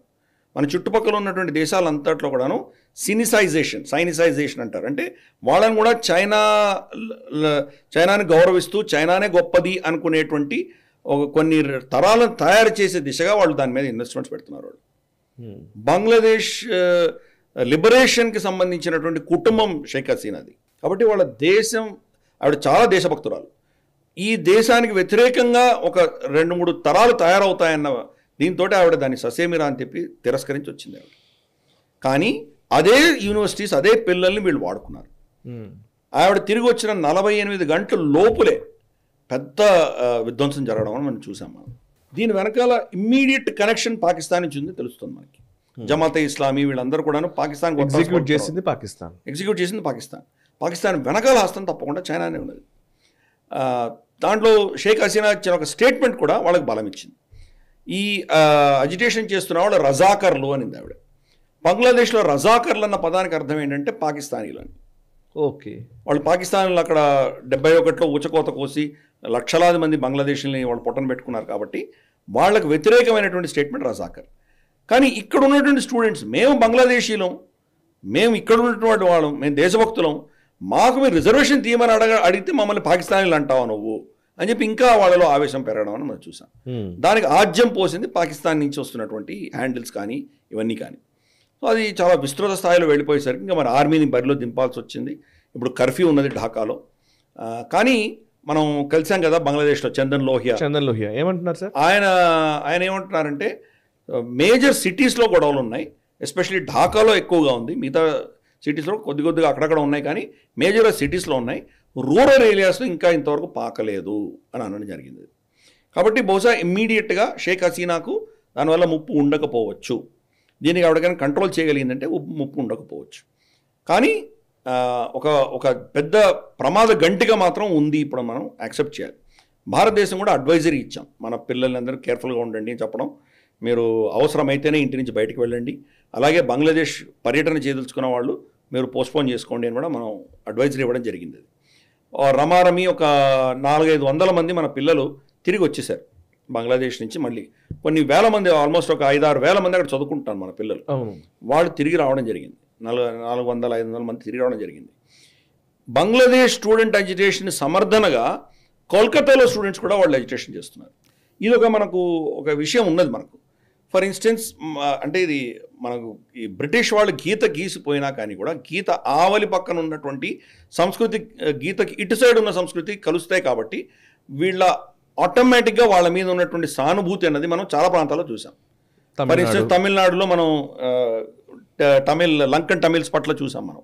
అలాగే పంజాబీలు, భారత్ సైడ్ ఉన్నటువంటి పంజాబీలు, తర్వాత మనకు పాకిస్తాన్లో ఉన్న పంజాబీల మధ్యలో మైత్రి మనం చూసాం. నవజోత్ సింగ్ సిద్ధు వెళ్ళి అక్కడ రావడం, కర్తార్పూర్ కారిడోర్ ఇనాగ్రేషన్ చేయించడం, ఇవన్నీ మనం చూసాం మనం. అలాగే మనం చూస్తే కనుక కశ్మీరీలు అటు ఉన్నటువంటి వెస్ట్రన్ జమ్మూలో ఉన్నటువంటి వాళ్ళు, ఇటు సైడ్ ఉన్నటువంటి వాళ్ళు, వాళ్ళిద్దరి మధ్యలో ఉన్నటువంటి చూసాం మనం. అలాగే మధేషీలు, బాల్టిస్తాన్, మనకు మధేషీలు, ఫర్ ఇన్స్టెన్స్ నేపాల్లో మధేషీ రీజన్ ఏదైతే ఉందో అది బీహార్కి యూపీకి కనెక్షన్ ఉంటుంది కాబట్టి ఇచ్చిపుచ్చుకోవడాలని వీళ్ళ పిల్లల్ని అక్కడ ఇవ్వడం, వాళ్ళ పిల్లల్ని తెచ్చుకోవడం ఇవన్నీ ఉంటాయి కాబట్టి వాళ్ళు కూడా బీహారీలో యూపీ బయ్యాలో అక్కడ సెటిల్ అయ్యారు. అలాగే బంగాల్లో కూడా. సో ఈ ట్రాన్స్ బార్డర్ కనెక్షన్స్ వల్ల మనకు ప్రమాదాలు తప్పకుండా ఉన్నాయి భారతదేశానికి. వాళ్ళు ఇన్ఫిల్టర్ అయ్యి ఇక్కడ భారతదేశంలో వస్తే మన పరిస్థితి ఏంటి, అక్కడ కన్నా షేక్ హసీనా దిగిపోవాల్సి వస్తే మన పరిస్థితి ఏంటి. ఈరోజు మనకు ఉన్నటువంటి పార్టీలు అన్నింటిలో ఏకైక ఫ్రెండ్ భారతదేశానికి ఎవరైనా ఉన్నట్టు షేక్ హసీనా. ఆవిడకి ఏమైనా ఏంటంటే మన పరిస్థితి ఏంటి. ఆల్రెడీ మనకు పాకిస్తాన్తో సంబంధాలు లేవు, మాల్డీవ్స్తో సంబంధాలు చెడాయి, కరెక్ట్, మియన్మార్ మొత్తం జుంటా చేతుల నుంచి జారిపోయేటువంటి పరిస్థితి. నేపాల్లో ప్రధాని ప్రచండ నిన్ననే రిజైన్ చేశారు ఆయన. మొత్తం చైనా వాళ్ళని అక్కడ కంట్రోల్ తీసుకునే ప్రయత్నం చైనా చేస్తోంది. ఇంకా మిగిలింది ఎవరు మనకు? బంగ్లాదేశ్ కూడా మన చేయి జారిపోయేటువంటి ప్రమాదం కనిపిస్తుంది. అంటే లిటరల్గా చెప్పాలంటే భూటాన్ మినహాయిస్తే మన చుట్టుపక్కల ఏ దేశం కూడా భారతదేశానికి సమర్థనగా నిలిచేటువంటి పరిస్థితి మనకు కనిపించట్లేదు. సో ఇది ఒక సాడ్ రియాలిటీ. బట్ మనం దౌర్జన్యంతో వాళ్ళ మేము ఏం చేయలేం కదా. ఆ ప్రజలు నిర్ణయించుకునేటువంటి అక్కడ ఉన్నటువంటి స్థితులు బట్టి మనం ఏదో చేయాలి. అందుకనే మన స్పోక్స్ పర్సన్ కూడా చాలా స్పష్టంగా చెప్పడం జరిగింది, ఇది బంగ్లాదేశ్ అంతర్గత వ్యవహారం, దీని గురించి మేము కామెంట్ చేయము అని చెప్పడం జరిగింది. ఎవరి పక్షాన మనం నిలబడము అని స్పష్టంగా మనం చెప్పడం జరిగింది. దీని వెనకాల ఉన్నటువంటి కుట్ర మాత్రం తప్పకుండా చైనా, అలాగే అమెరికా, విక్టోరియా న్యూలాండ్ వీళ్ళందరూ ఈవిడని ఎన్నికలు టైంలోనే ఆపే ప్రయత్నాలు చేశారు. అవును, మనం డిస్కస్ చేసాం. గ్లోబల్ రౌండప్ దాని గురించి చర్చించాం మనం. ఆపోజిషన్ పార్టీతో మాట్లాడాలి అది ఇది అని చెప్పి ఒత్తిడి తీసుకొచ్చే ప్రయత్నం చాలా చేశారు. కాబట్టి అల్టిమేట్గా ఆవిడ ఏంటంటే బంగ్లాదేశ్కి నిజమైన మిత్రుడు ఎవరన్నా అంటే భారతదేశమే అని ఆవిడ నిర్ణయించుకోవడం జరిగింది. ఓకే, ఈ తీస్తాకు సంబంధించి కూడా పెట్టుబడులు భారతదేశం దగ్గర నుంచే తీసుకోవడానికి ఆవిడ నిర్ణయించింది ఆవిడ. అవును. సో ఇవన్నీ కూడా ఏంటంటే ఈ శక్తులకు సరిపోవట్లేదు, వాళ్ళకు పడట్లేదు. చైనా కావచ్చు, పాకిస్తాన్ కావచ్చు, అమెరికా కావచ్చు, బంగ్లాదేశ్లో ఇటువంటి అస్థిరత తీసుకొచ్చి ఇండియా అవుట్ క్యాంపెయిన్ మాల్డీవ్స్ ఎలా జరిగిందో అలాగే బంగ్లాదేశ్లో కూడా చేసే ప్రయత్నాలు చేస్తున్నారు వాళ్ళు. ఓకే, ఇవన్నీ కూడాను మనకు తప్పకుండా ప్రమాద గంటికలు. చూద్దాం రాబోయే రోజుల్లో మరి ఆ పరిణామాలు ఏ దిశగా వెళ్తాయో మనం చూద్దాం. ఓకే. అండ్ ఒకవైపు బంగ్లాదేశ్లో నిరసనలు, ఇంకోవైపు యూకేలో అల్లర్లు. లీడ్స్లో జరిగినటువంటి నిరసనలు. యూకే అంటే అభివృద్ధి చెందిన దేశము, అసలు అక్కడ సిస్టమ్ చాలా స్ట్రాంగ్గా ఉంటుంది, లా అండ్ ఆర్డర్ చాలా గట్టిగా ఉంటుంది, ఇవన్నీ మాట్లాడతాము. అండ్ థర్డ్ వరల్డ్ కంట్రీస్లోనే నిరసనలు జరుగుతూ ఉంటాయి, ఏదో ఉద్యమాలు చేస్తూ ఉంటారు, రాస్తారోకోలు చేస్తూ ఉంటారు, ఇవన్నీ ఆందోళనలు జరుగుతుంటాయి అన్న ఒక భావన ఉండేది. కానీ ట్విట్టర్లో ఇప్పుడు చూస్తూ ఉంటే అన్నీ కూడా don't think this is other ఏదో థర్డ్ వరల్డ్ కంట్రీ అనుకునేరు, ఇది యూకేలో ఇది అని చెప్పి విజువల్స్ దానికి క్యాప్షన్స్ పెడుతూ ఉన్నారు. నిజానికి అంత దారుణంగా విజువల్స్ ఉన్నాయి. అది ఏంటి అంటే మరి పోనీ ఏదో నిజానికి మతపరమైనదా అని అంటే మతపరమైన కారణం కూడా కాదు, ఏదో పిల్లలకు సంబంధించినటువంటి విషయం, వాళ్ళ ప్రొటెక్షన్స్, అక్కడ ఉండే చట్టాలకు సంబంధించిన విషయం. ఇంత పెద్ద ఎత్తున ఆందోళనలు జరగడం దేనికి సంకేతం? నిజంగా ఇది వాళ్ళ అది ఎందుకు జరిగిందో కూడా చెప్పండి సార్, అసలు వివరాలు కూడా తెలియదు చాలా మందికి. అంటే అది ఆ సమాజం ఎలా ఎందుకు క్షీణిస్తోందో అని ఎవరికైనా తెలుసుకోవాలంటే లీడ్స్ జరుగుతున్నది చూస్తే మనకు అర్థమైపోతుంది. ఈరోజు వాళ్ళకు లేబర్ పార్టీ గెలిచి వచ్చింది, కన్జర్వేటివ్ పార్టీ ఓడిపోయారు, రిషి సునాక్ పార్టీ ఓడిపోవడం మనం చూసాం మనం. రిషి సునాక్ పార్టీ కన్జర్వేటివ్స్ కూడా చాలా తప్పులు చేశారు, వాళ్ళు ప్రజలు విసిగిపోయారు వాళ్ళ మీద, కంప్లీట్గా వాళ్ళు ఓడిపోయారు. లేబర్ పార్టీ భావజాలం ఎలా ఉందంటే సో కాల్డ్ ఇన్క్లూజివ్నెస్ అన్న పేరిట వాళ్ళు ఇస్లామాఫోబియా కావచ్చు లేదా ఫ్రీడమ్ ఆఫ్ ఎక్స్ప్రెషన్ దృష్ట్యా వీళ్ళు చేస్తున్న అకృత్యాలన్నీ కూడాను వాళ్ళు టాలరేట్ చేయడమే కదా దాని సమర్థన కూడా ఇచ్చేటువంటి పరిస్థితి మనం చూసాం మనం. ఖలిస్తానీ ఫోర్సులు కూడా వీళ్ళు సపోర్ట్ ఇస్తారు. కాబట్టి వాళ్ళ లేబర్ పార్టీ చేసేటువంటి వాళ్ళకు ఉన్నటువంటి ఈ ఐడియాలజికల్ ఇష్యూస్ వల్లనే ఈరోజు వీళ్ళకి చాలా ఉన్నది. మనల్ని ఈ ప్రభుత్వం ఏమీ చేయదు అన్నటువంటి ఒక డెసిషన్కి వచ్చారు వాళ్ళు. రెండవది, అక్కడ జరిగిన ఘటన ఏంటి అని మనం చూస్తే కనుక ముస్లిమ్స్కి సంబంధించినటువంటి విషయం కానే కాదు, ఇది సెక్టేరియన్ గొడవలు కానే కాదు. ఏదో ముస్లింలకి లోకల్లో ఉన్నటువంటి యూకే తెల్లజాతి క్రిస్టియన్స్కి మధ్య జరుగుతున్నటువంటి ఘటనలు కానే కాదు. ఏం జరిగింది అంటే కనుక మనకు జిప్సీలు అంటాం, మనం రోమాలని పిలుస్తారు వాళ్ళని. యూరోప్లో చాలా దేశాల్లో ఉంటారు వాళ్ళు, ఎస్పెషలీ జర్మనీ ఇటువంటి ప్రాంతాల్లో ఎక్కువగా ఉంటారు వాళ్ళు. వాళ్ళని కొన్ని కోట్ల మందిని మన హిట్లర్ జ్యూస్ని చంపిన విషయం అందరికీ తెలుసు, కానీ రోమాలు చంపిన విషయం ఎవరికి తెలియదు. రోమాలకి ఎందుకంటే వాళ్ళకు ఒక దేశం లేదు, వాళ్ళకు వీళ్ళకైతే హోలోకాస్ట్ అని పెట్టి వీళ్ళు చాలా పెద్ద గొడవ చేశారు జ్యూస్, కానీ వాళ్ళని గురించి పట్టించుకున్న నాదుడు లేడు. జ్యూస్ ఎంతమంది చంపారో అంతకంటే ఎక్కువ మందిని వీళ్ళని రోమా వాళ్ళని చంపాడు హిట్లర్. గ్యాస్ చేంబర్స్ దాంట్లో దీంట్లో పెట్టి చంపడం జరిగింది. వీళ్ళ చరిత్ర చూస్తే కనుక వాళ్ళు భారతదేశం నుంచి వలస వెళ్ళినటువంటి వాళ్ళు. వీళ్ళ పూర్వీకులందరూ భారతదేశం నుంచి వెళ్ళిపోయారు. ఇక్కడ ఇస్లాం వచ్చి వాళ్ళని హింసిస్తుంటే చాలామంది ఇక్కడి నుంచి వలస వెళ్ళిపోయి యూరోప్కి వెళ్ళి సెటిల్ అయ్యారు. వాళ్ళని ఇప్పటికి కూడా వాళ్ళ భాషల్లో ఉన్నటువంటి కొన్ని పదాలు సంస్కృత పదాలు, హిందీకి సంబంధించిన పదాలు చాలా ఉన్నాయి వాళ్ళు. కానీ వాళ్ళ భాష ఏంటో ఈ రోజు దాకా యూరోప్లో ఎవరికి తెలియదు. వీటిలో చాలా తెగలు ఉన్నాయి. ప్రతి దేశంలో కూడా ఎవరో ఒక రోమా తెగ అనేది, రోమా ట్రైబ్ అనేది ఒకటి ఉంటుంది. వాళ్ళ భాషల్లో చాలా తేడాలు ఉంటాయి, చాలా భిన్నమైనటువంటి వైవిధ్యమైనటువంటి వాళ్ళ సంస్కృతి. కానీ వాళ్ళందరూ కూడా మేము భారతదేశం నుంచి వచ్చామని వాళ్ళందరికీ తెలుసు. వాళ్ళ చరిత్ర ఏంటో వాళ్ళకి చాలా స్పష్టంగా తెలుసు. వాళ్ళ పిల్లల్ని వాళ్ళు పెంపకంలో లీడ్స్లో ఒక అబ్బాయికి ఏదో తల మీద గాయాలు తగిలాయి, తల్లిదండ్రులు సరిగా చూసుకోవట్లేదు అని చెప్పి కంప్లైంట్ ప్రభుత్వానికి ఇస్తే, వాళ్ళకి సంబంధించినటువంటి సోషల్ వెల్ఫేర్ డిపార్ట్మెంట్ ఏదైతే ఉందో వాళ్ళు వెళ్ళి ఆ పిల్లల్నిద్దరినీ బలవంతంగా తల్లిదండ్రుల నుంచి వేరు చేసి తీసుకొని వెళ్ళి ప్రభుత్వ కస్టడీలో, ప్రభుత్వ అజమాయిషీలో వాళ్ళని చూసుకునేటువంటి ఒక హోమ్కి షిఫ్ట్ చేస్తున్నారు వాళ్ళు. దానికి సమర్థనగా పోలీసుని పిలవడం జరిగింది. ఇది జరిగిన ఘటన. అంటే ముస్లిమ్స్కి ఎటువంటి సంబంధము లేదు. ఈ ఘటన జరుగుతుంటే ఆ కుటుంబము, రోమా జిప్సీకి సంబంధించినటువంటి సమాజం ఉందో వాళ్ళు పోలీసులకు వ్యతిరేకంగా అక్కడ ధర్నాలు చేయడము, కొంత వాదోపవాదాలు జరగడం, ఇవన్నీ జరిగినాయి. ఇది జరుగుతుండా వాళ్ళకి సమర్థనగా లోకల్ ముస్లిమ్స్ రావడం జరిగింది.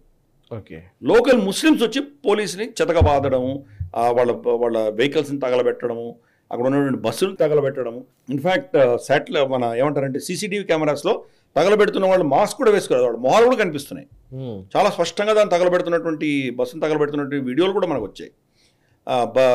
దీనన్నీ ఓవర్టర్న్ చేసి అక్కడ ఉన్నటువంటి షాపులన్నీ తగలబెట్టి విపరీతంగా ఆర్సన్ చేశారు. ఇన్ఫ్యాక్ట్ దాంట్లో వాళ్ళ లోకల్ కౌన్సిలర్, ఒక ముస్లిం రీసెంట్గా గెలిచినటువంటి లేబర్ పార్టీకి సంబంధించినటువంటి ఒక కౌన్సిలర్ కూడా దాంట్లో ఉన్నాడు, ఈ రైటర్స్తో పాటు ఉన్నాడు అతను.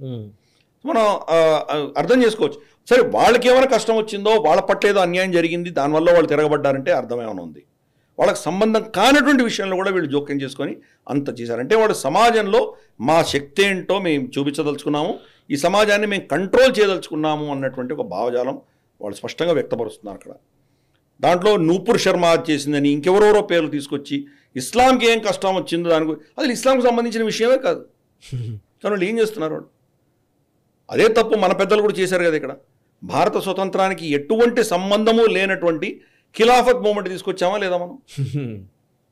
అంటే మీరు సబ్జెక్ట్ ఏదైనా, మనకు ఒక ఇది ఉండేది, కథ ఉండేది, మనకు జోక్ చెప్పేవాడు కదా మన పెద్దలు.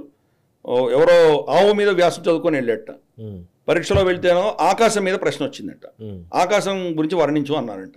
మరి ఇతను చదువుకుంది ఆవు గురించి, ఆవు దాటి ఇతనికి ఏమీ తెలియదు, ఏం రాయాలి మరి? ఇతను రాసేట ఆకాశంలో ఆవులు ఉండవు, ఆవులు ఉంటే దానికి 2 కొమ్ములు ఉంటాయి, 2 చెవులు ఉంటాయి, కళ్ళు ఉంటాయి, తోక ఉంటుంది రాశాడు. ఆవు తప్ప ఏం తెలియదు కదా. ఇదే వాళ్ళ పరిస్థితి. టాపిక్ ఏదైనా కానీ అసలు మీకు సంబంధం లేనటువంటి వాళ్ళు ఎవరో కొట్టుకుంటున్నా కానీ కూడా ఇస్లాంకి ఏదో వచ్చేసిందని వీళ్ళు అటాక్ చేయడం. సో అంటే ఆ సమాజం ఎంత భయంకరమైనటువంటి పరిస్థితులు యూరోప్లో వెళ్తుందో మనం అర్థం చేసుకోవచ్చు. అందుకనే జేడీ వెన్స్ ఇచ్చిన స్టేట్మెంట్లో మనం కంప్లీట్గా తిరస్కరించలేము. ఒక న్యూక్లియర్ పవర్ శక్తి ఉన్నది ఈరోజు ఇస్లాం దేశంగా తయారవుతుంది అని చెప్పడంలో కంప్లీట్గా మనం డిస్మిస్ చేయలేము. న్యూక్లియర్ పవరే కాదు, యునైటెడ్ నేషన్స్ సెక్యూరిటీ కౌన్సిల్లో వాళ్ళకి పర్మనెంట్ మెంబర్షిప్ ఉంది వీటో పవర్ ఉన్నటువంటి శక్తి అది. కాబట్టి ఇది చాలా డేంజరస్. ఆల్రెడీ 9వ 10వ వాళ్ళ మేయర్స్ అందరూ కూడా ముస్లిం మేయర్స్ వచ్చారు అక్కడ. సో మరి యూరోప్ అంతా ఇలాగే అతలాకుతలంగా ఉంది అది. సో పరిస్థితి యూకేలో లీడ్స్లో జరుగుతున్నటువంటి పరిస్థితి మరి ఆ సమాజము, ఆ దేశము, ఆ ప్రభుత్వము, ఆ ఓటర్లు నిర్ణయించాలి. ఇదే కనుక పంథాలో నడిచిందంటే మరి జేడీ వెన్స్ చెప్పింది బహుశా సత్యం అయ్యేటువంటి సూచనలు మనకు కనిపిస్తున్నాయి. ఓకే సార్, ఇక చైనాకు సంబంధించిన వార్తల్లోకి వెళదాము. చైనాలో కీలకమైన అప్డేట్స్లో త్రీ గార్జెస్ డ్యామ్ ఫ్లడ్స్, వరదలు చాలా సీరియస్గా కనబడుతుంది. అది చూస్తుంటేనే చాలా భయంకరంగా ఉంది ఆ విజువల్స్ అవన్నీ. అండ్ అదొకటి. ఇంకొకటి, షీ జిన్పింగ్కి హార్ట్ అటాక్ వచ్చిందనే ఒక రూమర్ చక్కర్లు కొడుతోంది. నిజమేనా అనేది ఒక క్వశ్చన్. ఎందుకంటే రష్యన్ సోర్సెస్ నుంచి వచ్చిన రిపోర్ట్ ప్రకారం అయితే దీని గురించి మాట్లాడుతున్నారు. అండ్ ఇంకొక కీలకమైన విషయం ఏంటంటే పే కట్స్ అండ్ అక్కడ చైనాకు సంబంధించిన ఎకనామిక్ స్లో డౌన్, అనుకున్న మేర జీడిపి గ్రోత్ కనిపించలేదు అనేది అక్కడ వస్తున్నటువంటి వార్తలు. సో మనం ఇదివరకు కూడా చర్చించాము, చైనా నెంబర్స్ ఎప్పుడు నమ్మడానికి వీల్లేదు, వాళ్ళ గ్రోత్ రేట్ చాలా దారుణంగా ఉంది, ఎకనామిక్ స్లో డౌన్ కాదు కొలాప్స్ అవుతోంది అనేది మీరు అనేక సందర్భాల్లో విశ్లేషించిన అంశం. సో ఇప్పుడు ఈ వరదల్ని ఎలా చూస్తారు అండ్ ఈ స్లో డౌన్ గురించి ఏం చెప్తారు? అండ్ ఈ హార్ట్ అటాక్ నిజమేనా షీ జిన్పింగ్ది? ఇవన్నీ మనకు ఏ ఆధారాలు ఉన్నాయి, ఎవరెవరు ఎట్లా రిపోర్ట్ చేస్తున్నారు ఒకసారి చెప్తే మనకు. మనం ఈ త్రీ గార్జెస్ గురించి ఫస్ట్ మాట్లాడుకుందాం. ఆ దేశంలో 22,000 పెద్ద సైజ్ అంటే మేజర్ హెవీ డ్యామ్స్ ఉన్నాయి. 22,000. ప్రపంచంలో ఏ దేశానికి లేనన్ని డ్యామ్స్ ఆ దేశంలో ఉన్నాయి. చిన్న చిత్తగా డ్యామ్స్ అన్ని కలిపితే కనుక 1,17,000 డ్యామ్లు ఉన్నాయి ఆ దేశంలో. అంటే కమ్యూనిస్ట్ పార్టీ ఏమనుకుంటుందంటే ప్రకృతిని మేము శాసిస్తాము అని వాళ్ళ భావన. అంతే, వాళ్ళు చేసిన పిచ్చి పనులన్నీ ఇంతనే, ప్రకృతికి వైపరీత్యాలే నెత్తిని తెచ్చిపెట్టుకున్నారు వాళ్ళు. త్రీ గార్జెస్ డ్యామ్ ప్రపంచంలోనే అన్నిటికంటే పెద్ద డ్యామ్ అది. అంటే నీటి యొక్క క్వాంటిటీ కావచ్చు లేదా దాని కెపాసిటీ కావచ్చు, ఇవన్నీ కూడా చాలా పెద్దది. దాని కెపాసిటీ వరల్డ్స్ లార్జెస్ట్ డ్యామ్ అన్నది three Gorges dam. Three Gorges dam మనకు యాంగ్సీ నది మీద ఉన్నది. శాటిలైట్ ఇమేజ్ ఇప్పుడు చూస్తే కనుక ఒక స్ట్రెయిట్ లైన్లో ఉండవలసినటువంటి త్రీ గార్జెస్ డ్యామ్ కొద్దిగా బెండ్ అయింది. అంటే ఇన్ని సంవత్సరాల ఒత్తిడి వల్ల అక్కడ తేడాలు వచ్చాయి. అంటే ఎంతో కాలం ఉండదు, అది విరిగిపోయేటువంటి ప్రమాదం ఉంది అని చెప్పి చాలామంది విశ్లేషకులు చెప్తున్నారు. ఎప్పుడు విరుగుతుంది చెప్పలేం, రేపు విరుగుతుందా 10 ఏళ్ళు పడుతుందా మనకు తెలియదు, కానీ విరగడం తథ్యం అని చెప్తున్నారు వాళ్ళు. అది కనుక విరిగితే వచ్చేటువంటి నీటి యొక్క క్వాంటిటీ ఏదైతే ఉందో, కింద యూనాన్ కావచ్చు, హూబే కావచ్చు, ఇవన్నీ కూడా లిట్టర్లు కొట్టుకుపోయేటువంటి ప్రమాదం ఉన్నది. ఒక్కొక్క ఊర్లో కనీసం అంటే ఒక 12-15 మీటర్ల ఎత్తున నీళ్లు వచ్చేటువంటి ప్రమాదం ఉంది. ఫైనల్గా షాంఘాయ్కి వెళ్తుంది, షాంఘాయ్ నుంచి సముద్రాలకు వెళ్తుంది. షాంఘాయ్ కూడా దెబ్బతినేటువంటి ప్రమాదం. కాబట్టి అక్కడ షాంఘాయ్ దాకా వచ్చేసరికి బహుశా నీటి ఎద్దడి తగ్గచ్చు, నీటి ఆగిపోవచ్చు. అక్కడ వచ్చినా 2-3-5 మీటర్ల కంటే ఎక్కువ ఉండకపోవచ్చు. జన నష్టం బహుశా షాంఘాయ్లో తక్కువ ఉండొచ్చు, షాంఘాయ్ కూడా దెబ్బతింటుంది. నీళ్ళే కాదు, నీటితో పాటు మన్ను వస్తుంది, స్లష్ అంటారు, అది వస్తుంది. అది మీకు 10-15 అడుగులు వచ్చిందంటే కానీ మీకు ఫస్ట్ ఫ్లోర్ సెకండ్ ఫ్లోర్ మునిగిపోయేటువంటి ప్రమాదం ఉంది. దాని త్రీ గార్జెస్ డ్యామ్ కనుక విరిగిందంటే దాని నుంచి వచ్చేటువంటి నీళ్లు ఇమ్మీడియట్గా దాని దగ్గరగా ఉన్నటువంటి పట్టణాల్లో 8 అంతస్తులు మునిగిపోతాయట. 8 అంతస్తుల వరకు ఉన్నటువంటి ఇండ్లన్నీ మునిగిపోతాయంట. అంటే అర్థం చేసుకోవచ్చు ఎంత ప్రమాదగంటిగా వాళ్ళ దగ్గర ఉన్నదో అర్థం చేసుకోవచ్చు. దేశంలో కొన్ని ప్రాంతాల్లో కరువు కాటకాలు ఉన్నాయి, కొన్ని ప్రాంతాల్లో వరదలు ఉన్నాయి. వరదలున్న ప్రాంతంలోనే కరువు కాటకాలు వస్తుంది. సో మొత్తం ఆ దేశం అంతా కూడా అతలాకుతలమైంది. దీనికి కారణం ఏంటంటే, సరే ప్రకృతి వైపరీత్యాలు ఒక ఎత్తు అయితే, చైనీస్ కమ్యూనిస్ట్ పార్టీ యొక్క వీళ్ళ మౌఢ్యము, వీళ్ళ పిచ్చితనము, ప్రకృతి పట్ల వీళ్ళు చేసినటువంటి ఈ ఎక్స్పెరిమెంట్స్ వల్ల ఈరోజు ఆ పరిస్థితి ఉన్నది అక్కడ. త్రీ గార్జెస్ డ్యామ్ ఈరోజు 10 స్లూస్ గేట్స్ కూడా వదిలిపెట్టారు. వాళ్ళకు ఉన్నటువంటి 10 స్లూస్ గేట్స్ వదిలిపెట్టేశారు. కానీ దాని ఎంబాంక్మెంట్స్ అంటారు కదా, దాని వెనకాల రిజర్వాయర్ దగ్గర ఉన్నటువంటి ఏదైతే మనకు గట్టు ఉంటుందో ఆ గట్టులో ల్యాండ్ స్లైడ్స్ అవుతున్నాయి. 145 మీటర్ల దగ్గర నుంచి 175 మీటర్ల వరకు అది ఒక సంవత్సరం పెరగడము, ఒక సంవత్సరం తగ్గడము, ఇలా అయ్యేసరికి దాన్ని వీక్ అయిపోయాయి అవన్నీ కూడా. అవన్నీ ల్యాండ్ స్లైడ్స్ అవుతున్నాయి. చాలా దారుణమైన పరిస్థితుల్లో చైనా ఉన్నది. విపరీతంగా సెన్సార్ చేస్తుంది ఆ ప్రభుత్వం.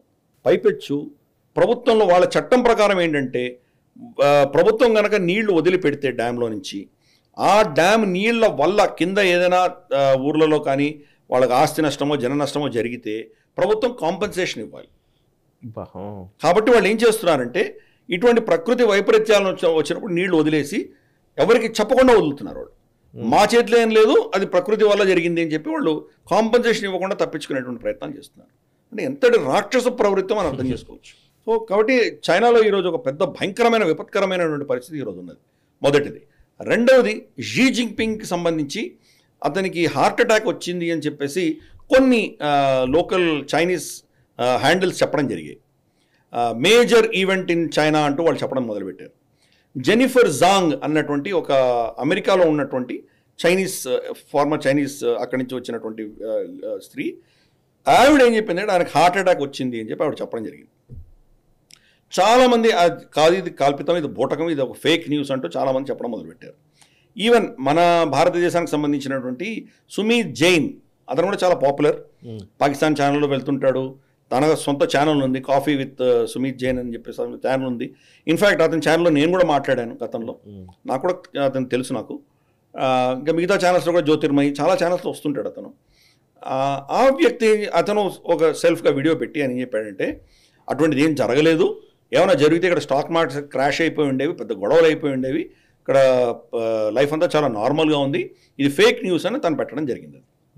కానీ లేజ్ రియల్ టాక్ అని ఇటువంటివి ఇంకా 4-5 చైనా అన్సెన్సర్డ్ అని చెప్పేసి ద రియల్ చైనా అని ఇటువంటి చాలా హ్యాండిల్స్ అన్నింటిలో కూడాను దీని గురించి విస్తృతంగా చర్చిస్తున్నారు. వాళ్ళు ఏమంటున్నారంటే ఈ 3rd ప్లెనరీ సెషన్ జరుగుతుంది అక్కడ బీజింగ్లో.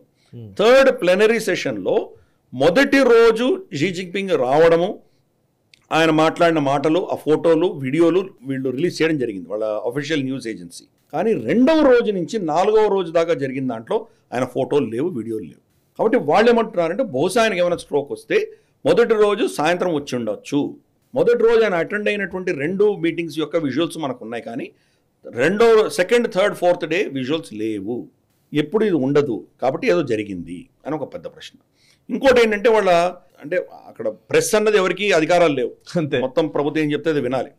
ఒక ప్రభుత్వానికి ఒత్తాసు పలుకుతున్నటువంటి ఒక మీడియా ఒక ఆర్టికల్ వాళ్ళు రిలీజ్ చేశారు. షీ జిన్పింగ్ వచ్చేసి డెంగ్ షాపింగ్ తర్వాత పెద్ద రిఫార్మిస్టు అంటూ దాని మీద ఆయన మీద పెద్ద ఆర్టికల్ రాశారు, చాలా పొగుడుతూ. సడన్గా ఆర్టికల్ని దాని నుంచి డిలీట్ చేశారు. మరి షీ జిన్పింగ్ని పొగుడుతున్న ఆర్టికల్ ఎందుకు డిలీట్ చేయాల్సి వస్తుంది? ఆయన తిట్టిన ఆర్టికల్ డిలీట్ చేసినట్టు మనకు అర్థమవుతుంది, కానీ ఆయన పోడినటువంటి ఆర్టికల్ కూడా తీసేయడం జరిగింది. సో అందుకని ఇవన్నీ కూడా చూస్తే కనుక వాళ్ళు పెద్ద ప్రశ్నలు పుడుతున్నాయి. బహుశా ఆయనకి ఏదో జరిగింది, ఆయన ఆరోగ్యానికి సంబంధించి ఏదో జరిగింది, కప్పిపుచ్చే దిశగా చైనీస్ కమ్యూనిస్ట్ పార్టీ ప్రయత్నం చేస్తోంది అని వాళ్ళు చెప్తున్నారు. ఈ ప్లెనరీ సెషన్కి 500 మంది పైబడి డెలిగేట్స్ వస్తున్నారు దేశవ్యాప్తంగా. వాళ్ళ సెల్ ఫోన్స్ అన్ని సీజ్ చేసుకున్నారు, అక్కడ జామర్స్ పెట్టారు, అక్కడ రేడియో ఏమంటారంటే ఇంటర్ఫియరింగ్ ఎక్విప్మెంట్ అంతా పెట్టారు. అక్కడ ఎక్కడ ఒక చిన్న ఇన్ఫర్మేషన్ కూడా లీక్ అవ్వకుండా వాళ్ళు చాలా భద్రత తీసుకొని వాళ్ళు పటిష్టంగా చేశారు. ఇవన్నీ అంత చేయాల్సిన అవసరం ఉన్నది. నిజంగా షీ జిన్పింగ్ బాగానే ఉంటే 4వ రోజు సమారోప్లో ఆయన చెప్పినటువంటి స్పీచ్ క్లిప్పో లేకపోతే కనీసం ఫోటోలో ఏవో రిలీజ్ చేసి ఉండొచ్చు కదా. కాబట్టి ఆయనకి ఏదో జరిగింది అన్న దాంట్లో కంప్లీట్గా మనం తీసి పాడేయలేము అని కొన్ని హ్యాండిల్స్ చెప్తున్నాయి.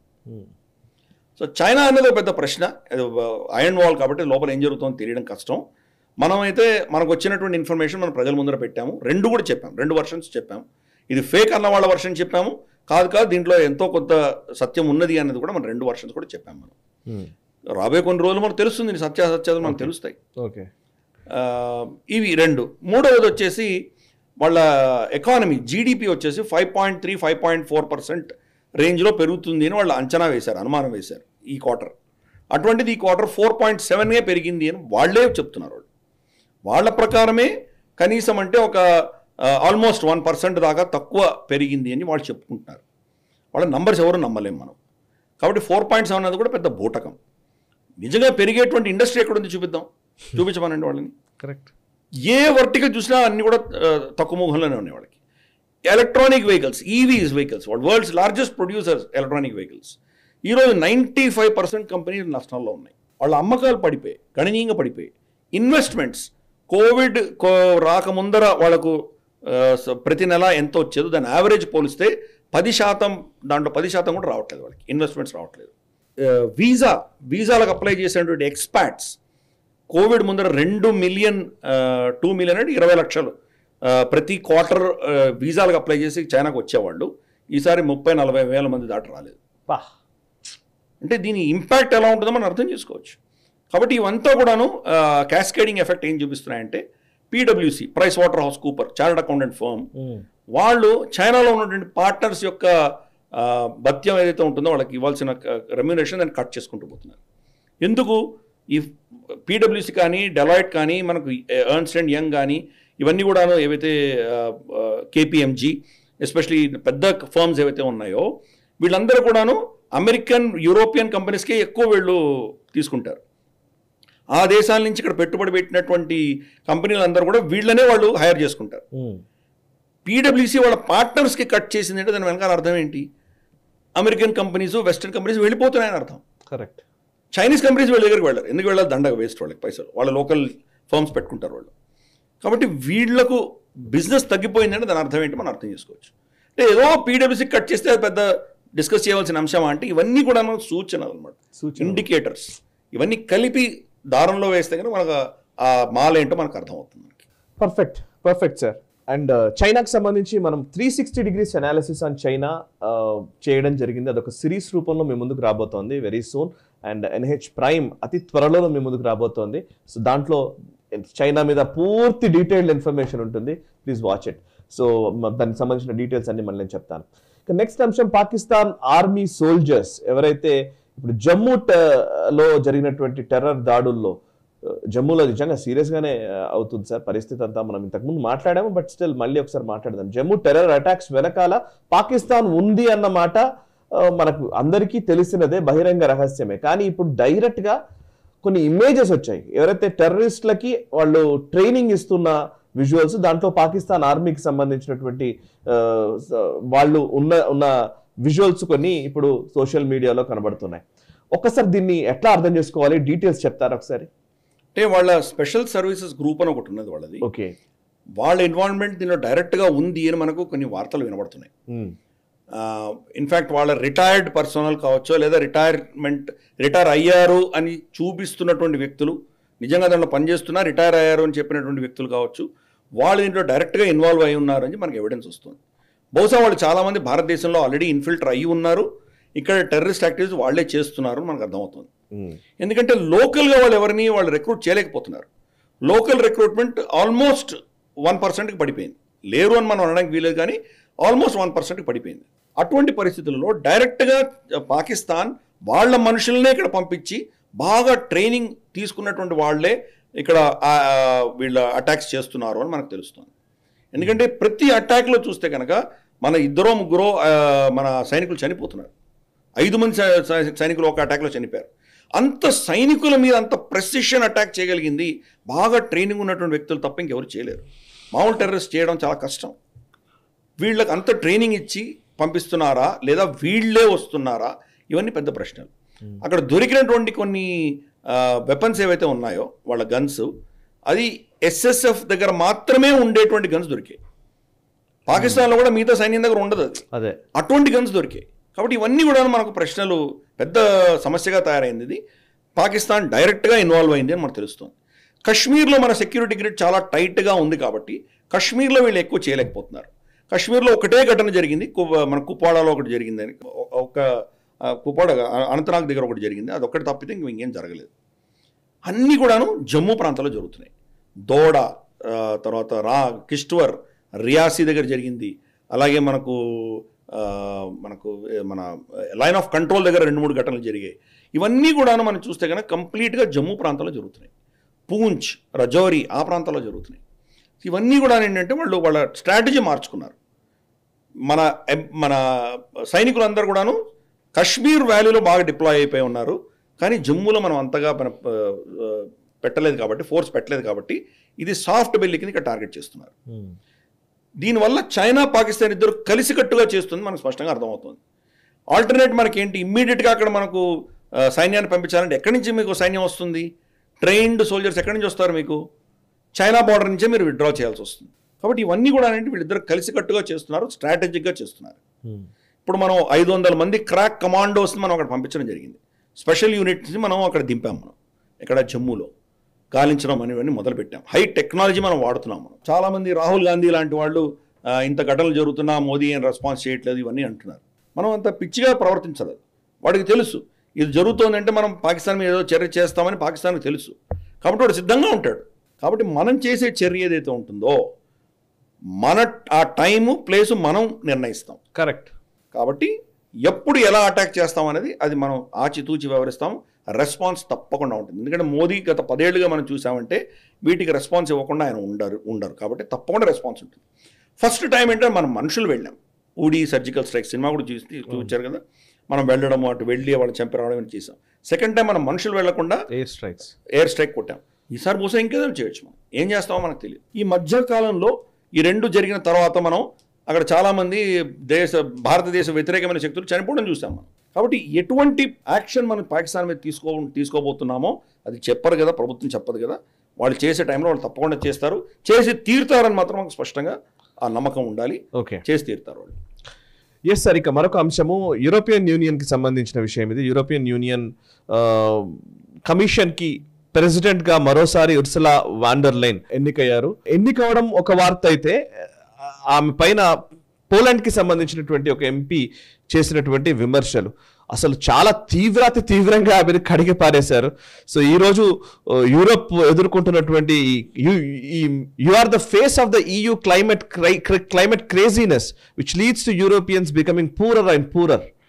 సో అన్ని ఏదైతే నిర్ణయాలు తీసుకున్నారో ఆ నిర్ణయాల వల్లనే ఈ దేశంలో చాలా అతలాకుతలమవుతుంది. చాలా ఈ మొత్తం యూరోపియన్ యూనియన్లోనే సమస్యలు వస్తున్నాయి.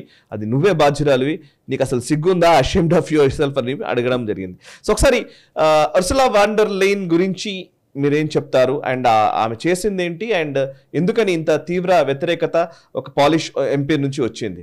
ఉర్సులా వాండర్ లైన్ అనేటువంటి వ్యక్తి జర్మనీ ప్రభుత్వంలో మంత్రిగా ఉండేవారు. ఆవిడ యూరోపియన్ కమిషన్ చైర్మన్గా ఆవిడ గతంలోనే ఒక టర్మ్ చేసింది. ఆవిడ మళ్ళీ ఎన్నుకోవడం జరిగింది ఆవిడని.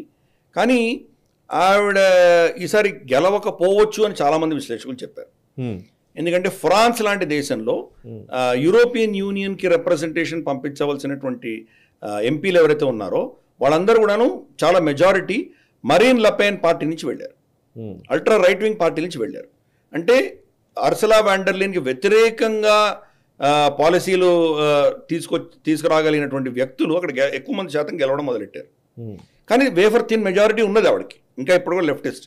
బహుశా మనకి ఇంకా వేరే దేశాల్లో ఎన్నికలు అవుతే మరి ఎలా పరిణామాలు వస్తాయో మనకు తెలియదు. కానీ ఈవిడ కంప్లీట్ లెఫ్టిస్ట్ లాబీ యొక్క సపోర్ట్ తోటి ఆవిడ గెలిచింది ఈరోజు. ఇప్పుడు ఆ ఎంపీ ఎవరైతే మనకు పోలాండ్కి సంబంధించిన ఎంపీ ఆవిడ ఇచ్చిన స్టేట్మెంట్లో యూరోప్లో జరుగుతున్న ప్రతి మానభంగాలకు ఏదైతే ఉందో దానికి కారకురాలు నువ్వే అని చెప్పడం జరిగింది. ఈరోజు అతి కిరాతంగా చిన్న పిల్లల్ని రేప్ చేస్తున్నారు. 11, 12 ఏళ్ల పిల్లల్ని రేప్ చేస్తున్నారు.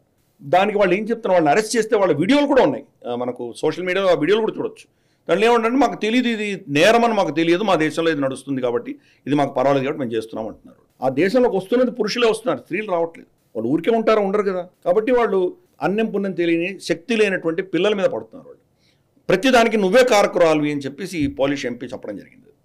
అలాగే ఇందాక నువ్వు చెప్పినట్టు క్లైమేట్ క్రేజీనెస్, క్లైమేట్ ఏదో నాశనం అయిపోతుంది అని చెప్పేసి యూరోప్లో అంతా రూల్స్ తీసుకొచ్చారు.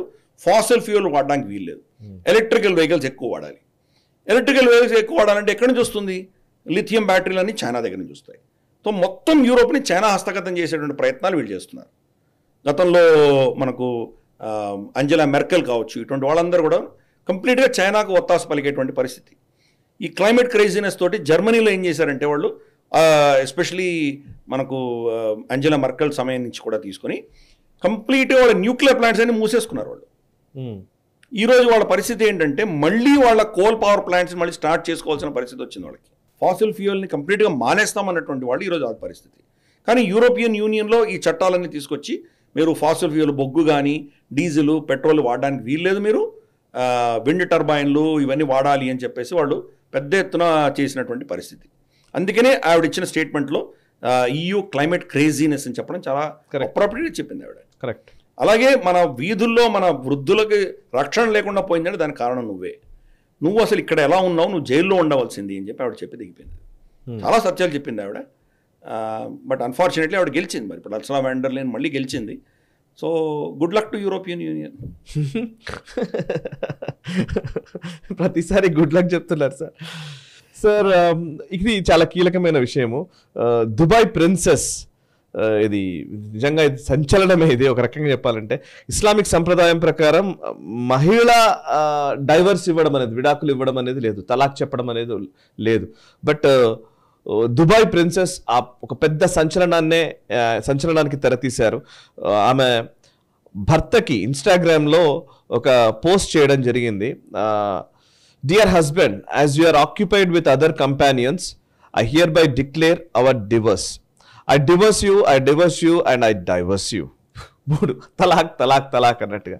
Take care your ex wife అని ఇన్స్టాలో పోస్ట్ చేసింది. ఇట్స్ రియలీ ఒక పెద్ద సంచలనమే ఇది. ఒకసారి దీన్ని ఎట్లా అర్థం చేసుకోవాలి చెప్తారా?